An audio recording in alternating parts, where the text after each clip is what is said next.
Hello everyone, and welcome to this deep dive into the cults of Silent Hill F. Throughout my life, I've been one to investigate and seek out that which is hidden from sight, and the Silent Hill franchise has always been regarded the one title shrouded in just the right amount of mystery and puzzles that I craved. So it comes as no surprise that among the interpretive communities of Silent Hill fandom, Silent Hill F has generated the same mixture of metaphysical curiosity and interpretive fervor that once surrounded original titles in the franchise.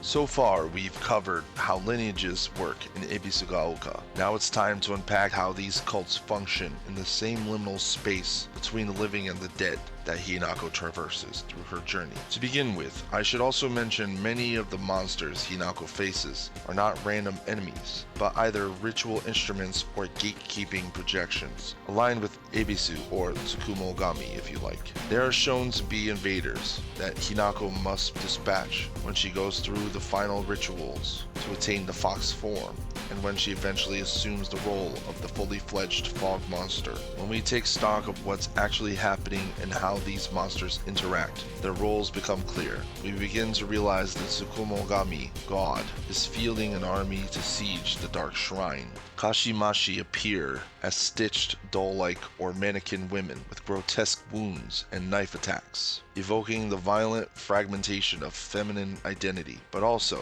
the literal objectification of women. Aya Kakashi, on the other hand, masquerade as scarecrows in tattered clothes, wearing no men or no masks, animating maliciously with sickles. This is the Tsukumogami showing Hinako the enemies in her midst. They're not simply projections of the Yus who gossip and cruelly plot her downfall. They're being guided in this way by Inari.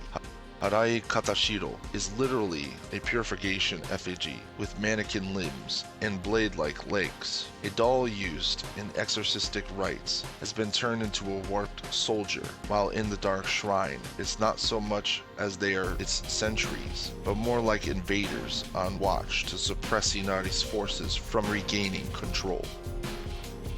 Oi Omoi is composed of intertwined Hina dolls carrying, quote, heavy emotion or memory, as their name means heavy. They're a huddled mass like a burdened chorus of childhood spirits pressed together. They serve a similar purpose as the Aya Kakashi. They are enlisted by the Tsukumogami to remind her of her oppressive childhood and to stop her from wedding Inari's heir.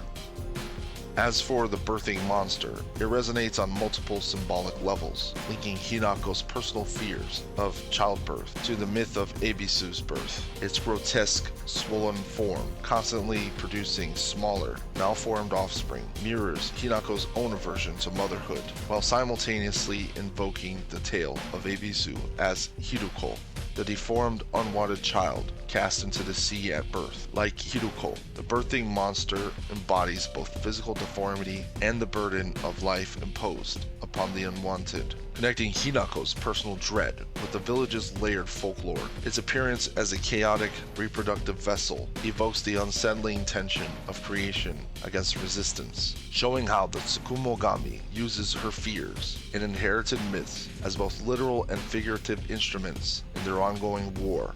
Through this, the game visually and narratively links Hinako's trauma to Ebisu's ancient story, making the birthing monster a dark echo of cultural memory as much as a battlefield adversary.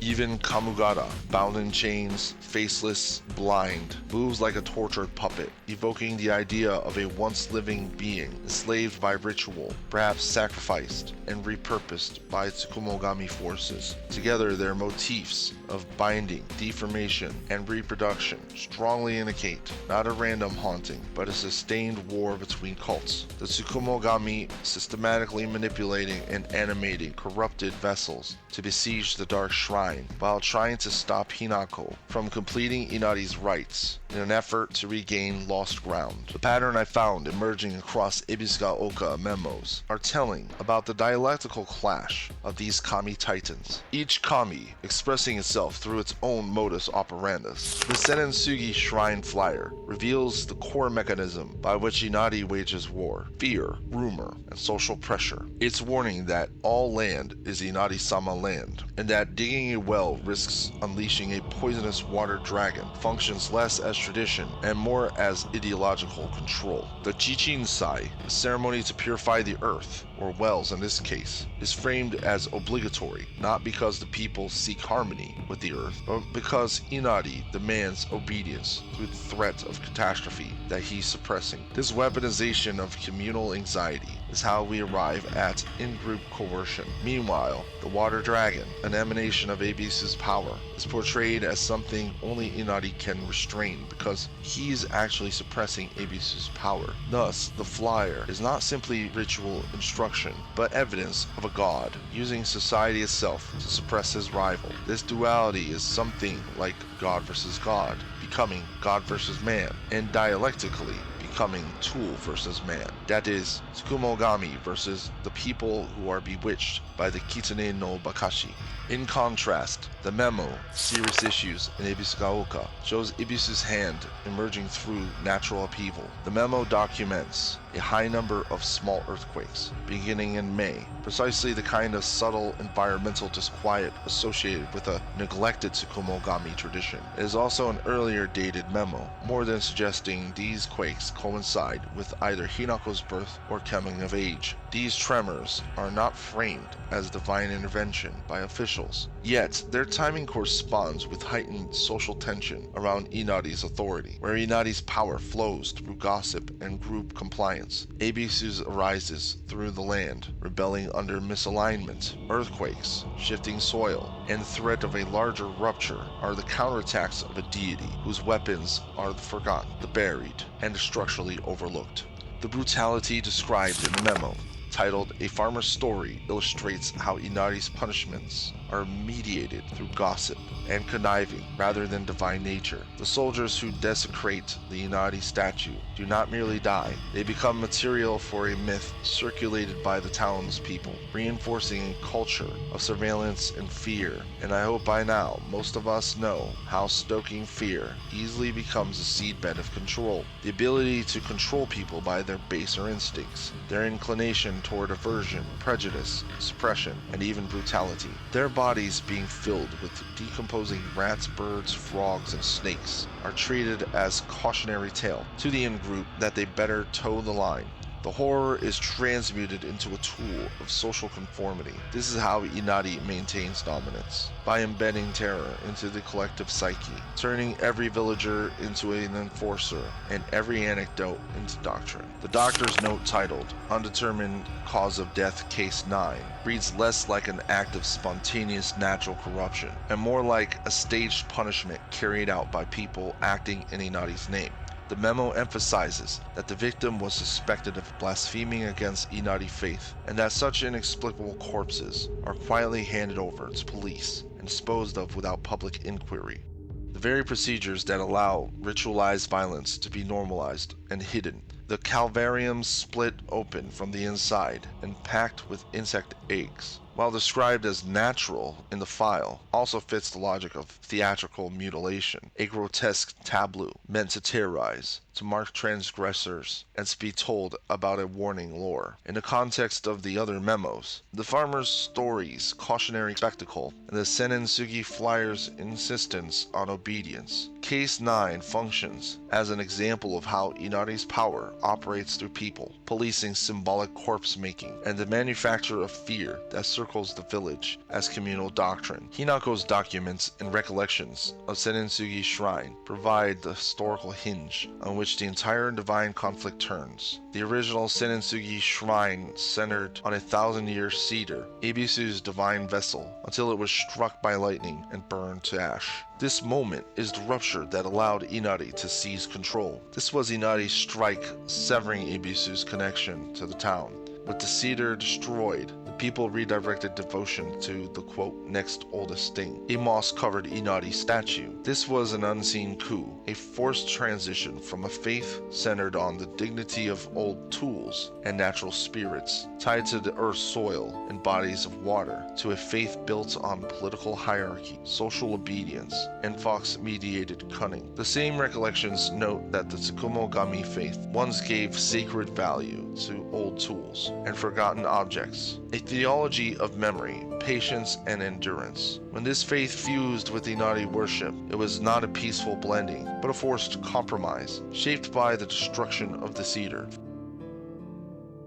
The mural before the ritual, where Hinako loses her arm, depicts humanoid foxes thrashing at women during a thunderstorm. One large white fox is flanked by 2 red ones. The one on the left severs a woman's arm, while the one on the right flays a woman's face. I am certain the mural is depicting the same storm that struck the Senensugi cedar tree. This mural is one of triumph over Ebisu's subjects. Within this landscape, Hinako herself becomes Ebisu's last avenue of influence, the living embodiment of a Tsukumogami-aligned lineage, trying to reclaim a foothold in Ebisugaoka. The bullying, ostracism, and cruelty she faces have all been the social weapons of Inari's regime, turned against a girl who carries the symbolic residue of a faith the town has tried to destroy, and in the end, she winds up being the sacrifice, the one who must wed Kotoyuki. And once she crossed into the threshold between the living and the dead, the Tsukumogami wanted to prevent her from going through with the marriage by any means necessary. Her entanglement with the pain of society and life, and the armies of detractors and the liminality of death, all have played a role leading to the moment she approaches the altar for her wedding. In this war, Hinako is not merely a victim, but the medium where natural upheaval and social violence collide, the final battle in a conflict the townspeople do not understand, but enact every day.